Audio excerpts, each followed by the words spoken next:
Hello everyone, this is Fantasy-esque, and welcome back to Royal Clan in ClanGen, the Warrior Cats clan generator game.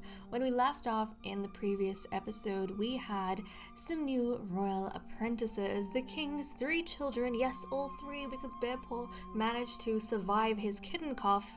All 3 of them aged up into adolescence, and they were assigned their mentors. Shining Paw was assigned to the king's right hand, Ferntail.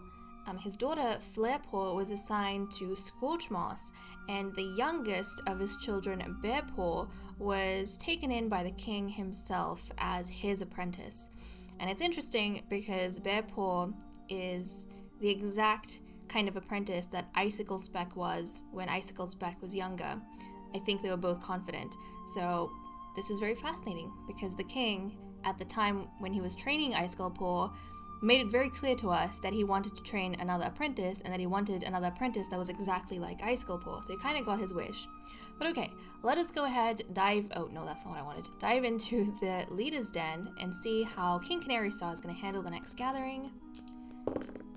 Okay, I got a 10 on the D10, that's down clan, and I got a 5 on the D8, which is an appease. So I was actually trying to, interestingly enough, appease the one clan that is like downright being hostile towards King Canary Star. Okay, let's go ahead and skip a moon and see what happens. Okay, still no birth and death notices. It has been many moons. It has been many a moon, Scorchmoss and Watergale. With the additional focus of the clan, 5 pieces of prey and 2 herbs were gathered. During the gathering, Down Clan's leader makes many jabs at King Canary Star and Royal Clan, but he never takes the bait. Down Clan relations have improved.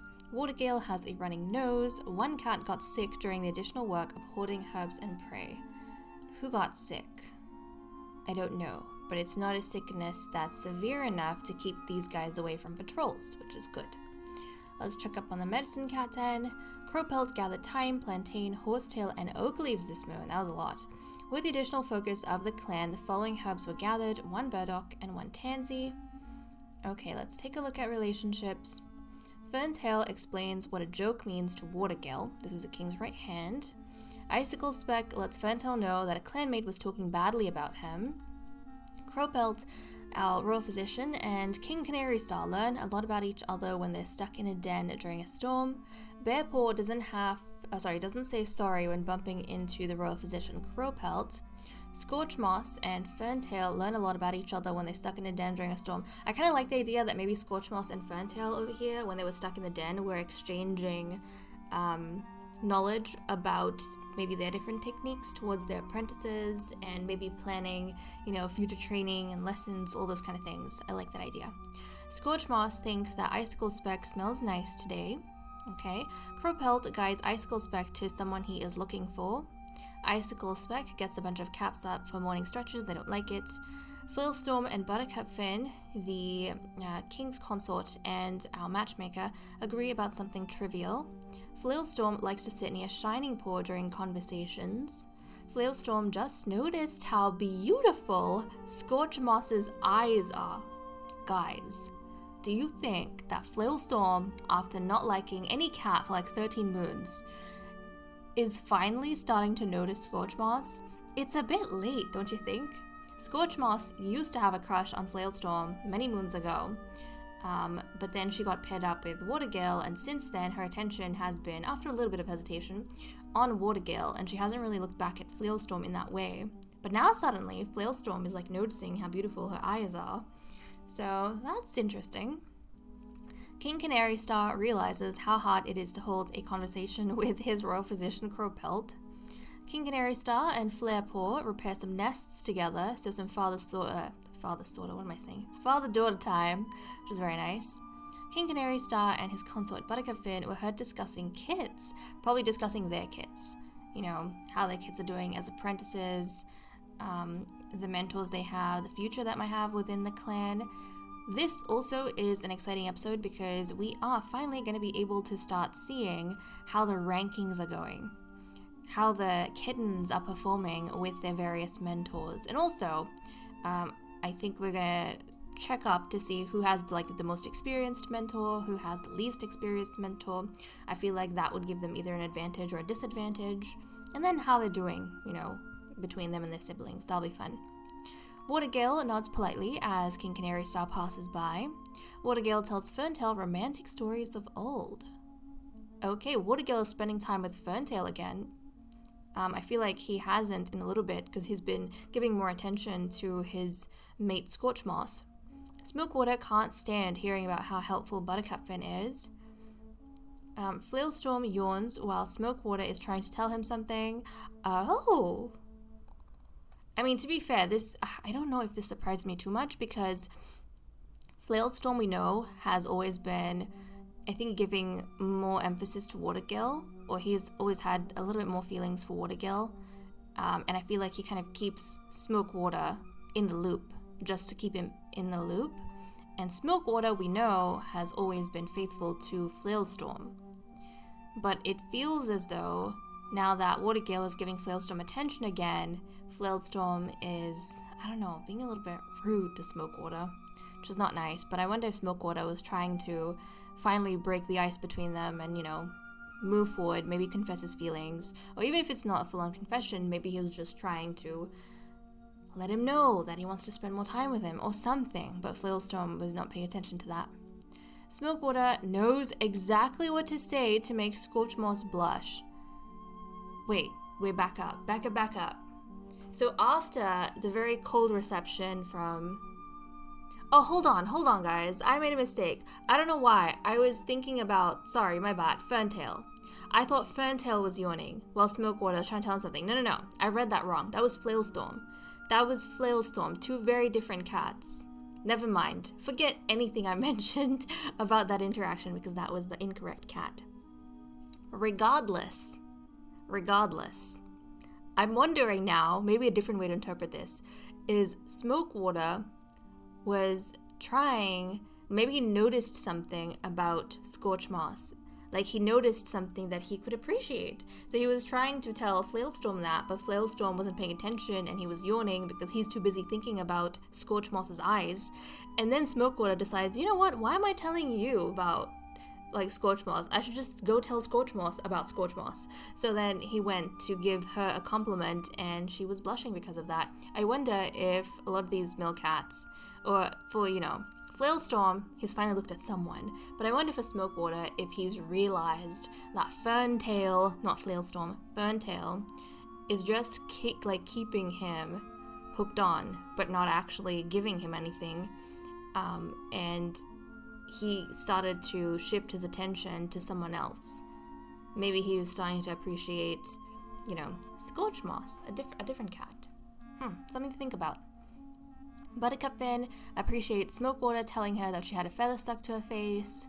Buttercupfin, Ferntail, and Flailstorm took a sunbath and had a little small talk. Buttercupfin couldn't imagine how boring things would be without a friend like Shining Paw. So some mother-son bonding time. Shining Paw badly misinterprets Buttercupfin's words. Okay, so it wasn't that good for the son. Right. Maybe Buttercupfin... Okay. I think we can put something together. So maybe Buttercupfin, she was kind of in the... her den, her mediation, her matchmaking den, right? Maybe she was around camp doing her own thing, and then Smokewater went to seek her out because maybe the matchmaker is just a good cat to talk to about things that are going on in your head, feelings, all this kind of stuff, right? Just for some advice at times. So, because the matchmaker is really good when it comes to relations. So Smokewater went to talk about his confusing feelings with Buttercupfin. And then Buttercupfin maybe had some conversation with Ferntail and Flailstorm, just in general, but because Smokewater had talked to Buttercupfin beforehand about Ferntail and about Scorchmoss, then, she might have been having that in her head while she was talking to Ferntail and Flailstorm. But obviously she couldn't tell Ferntail and Flailstorm because maybe she agreed to keep things private with Smokewater. So she went to her son to do a little bit of gossiping because she just needed someone to talk to, right? And so she went, what am I saying? That's not English. Sorry guys. She went to Shining Paw, and then she was saying all these things about the drama that's happening in the clan amongst the older cats and how complicated some of the relationships are, and some people are like rethinking their feelings and everything. And I can totally see why Shining Paw reacted badly to that, because Buttercup Finn would have been talking about Ferntail and how Ferntail is maybe jumping between two cats and now both cats are not appreciating it, right? Maybe like Ferntail's coming across as cheap, but Ferntail is Shining Paw's mentor. So obviously Shining Paw is going to badly misinterpret that and not take it the right way, because Shining Paw is like, I think, getting along with his mentor, and he doesn't like the fact that his mother is like saying all these things about his mentor. So I think that's what's been happening. Okay. Ferntail motivated Flarepaw to get out of her nest this morning. Bearpaw sees Ferntail staring off into the distance. It's kind of creepy, and that's all we have for events. So let me cut the recording and we'll continue with the cat list. Okay, time for us to continue with the cat list. First up, we have loyalties where nothing has changed, everything is exactly the same. And relationships. So I was taking a look at the relationships and I noticed some changes, which we already had an inkling of in events. So Ferntail and Watergale have spent a little bit of time together once more, and both of them have felt the attraction towards each other again. So their romance has like increased both ways. And also, they have now started seeing each other as friends. So they've actually, in earnest, become friends with one another because of, the time they've been spending together. So there is that between these two. Let's see what else. Scorchmoss, nothing has changed in that thing. So it was Ferntail and Watergill. Flailstorm was the other one who had a change, because we saw he suddenly turned around and found Scorchmoss's eyes beautiful, so he has actually started noticing her. He started noticing Scorchmoss romantically. And then we had Smokewater. Smokewater, who still has more feelings like for Ferntail, but I think Smokewater has started realizing that Ferntail is not taking him seriously, so he has started paying more attention as well to Scorchmoss. So that is kind of fascinating that both Flailstorm and Smokewater have started paying attention to Scorchmoss. So yeah, that's some of the romantic changes we have had. Well, let's go ahead and do our matchmaking between Scorchmoss and Watergale. As soon as we dive into matchmaking, Watergale's probably going to forget all about Ferntail again. He's got this friendship with Ferntail, and they had that initial attraction, but I think that for him, at this point in time, Scorchmoss is more important. If he had to choose between the two of them, he would kind of let go of Ferntail in a heartbeat and choose Scorchmoss, because there's a lot more attached to his connection with Scorchmoss, kittens and all of that. And Scorchmoss, she hasn't been getting distracted by anyone. Ever since she kind of decided to focus on Watergale, she's been focused on Watergale. So let's go ahead, do the mediation for these two, Scorchmoss and Watergale, and see how they go. Look at that! Comfort, platonic like, romantic interest, respect has increased, dislike decreased.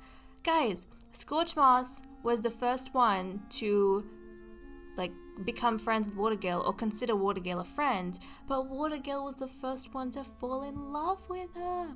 Okay, you know what, I think especially after spending time with Ferntail, because Watergale was attracted to Ferntail, but I don't think he ever really had strong feelings for Ferntail. Smokewater always had stronger feelings for Ferntail than Watergale did, and I think having a matchmaking session with Scorchmoss, especially so soon after talking to Ferntail, made him realize in all the ways that Scorchmoss is different and all the ways he appreciates Scorchmoss's difference more, and I think that's what made him fall in love with her. It was a very slow process for the two of them, but that's why he fell in love with her.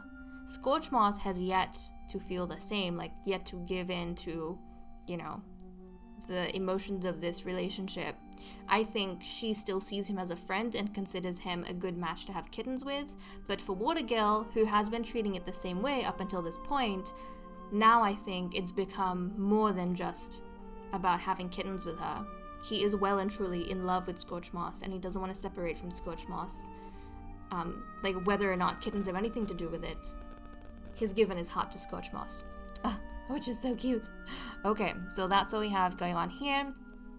The other thing I wanted to take a look at was how our apprentices are doing. So we're gonna actually rank these guys by experience in a second here, because I want to see who's doing well, and also I want to see whose mentors are the most experienced. So let's do this, and it appears as though the king is the most experienced mentor, so Bearpaw has an advantage, and the least experienced is Scorchmoss.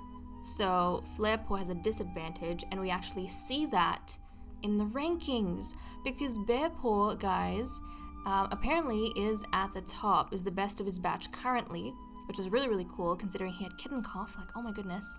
So he is doing the best at this point. Then you have his brother Shining Paw, and then you have Flarepaw, who's like right at the bottom. So right now, Bearpaw has a really good chance of becoming the Bear Prince, if he continues on this path and graduates this way. But he's got 12 experience, Shining Paw has 10, and Flarepaw has 6. Look at that. It is very interesting to see, their rankings kind of reflected in the experience their mentors have. Bearpaw has the most experienced mentor, so he is the most advantaged, and he's taking full advantage of that. His sister has the least experienced mentor. She has the biggest disadvantage out of everyone, and you can kind of see that in the way she's lagging behind. Okay, that was very, very interesting. Now let's go ahead and see what everyone's doing for the day. King Canary Star can't find his consort and matchmaker Buttercupfin anywhere. We'll have to see what she's doing. Ferntail is amused by the antics of the younger cats. Crowpelt hopes for a message from StarClan soon. Buttercupfin got startled by a squirrel. So she's busy somewhere, maybe in the forest getting startled by a squirrel, and that's why the king cannot find her anywhere. Scorchmoss hopes the deputy won't assign her to the next patrol. Okay, interesting. Flailstorm missed a catch and is still sulking over it. Icicle Speck doesn't want to go on dawn patrol. Bearpaw asks Flailstorm for hunting tips. Okay, that's interesting. So Bearpaw is trying to get some advice from cats other than his mentor. He's trying to talk to Flailstorm and see if Flailstorm has anything that he can learn from, which is good. Shining Paw is thinking about his life choices. Flarepaw, look at this, doesn't think she has been performing up to her mentor's standards lately, which is wild because when we were looking at the rankings, she has the lowest ranking out of all the apprentices, and the fact that she realizes this and she feels like she hasn't been up to par. Flarepaw, it's okay, don't worry. I'm sure you are doing your best with the resources you have. Give it a bit, because if I've learned anything is that rankings don't always stay consistent. Even personality-wise, I actually feel as though Shining Paw would have I would have thought Shining Paw would have had the most, advantage personality-wise, or maybe the most drive, I should say. Not the advantage in terms of mentors, but drive. He would have had the most drive to be at the top. But interestingly, it's the charismatic brother who has the drive to be at the top, probably being pushed on by his father, the king. And I suppose the lonesome one, who's not really interacting much with others, is the one falling behind because she's not getting as much exposure. Watergill enjoys the warmth of New Leaf, and Smokewater is passing on stories of old to the next generation. Okay, wonderful. So that's all we have for the cat list. Let me cut the recording here and we're going to continue with patrols. Okay, let us continue with the patrols. We currently have 96 prey, we need 26.5. Our royal physician is going to go out first, so let's see what he gets up to.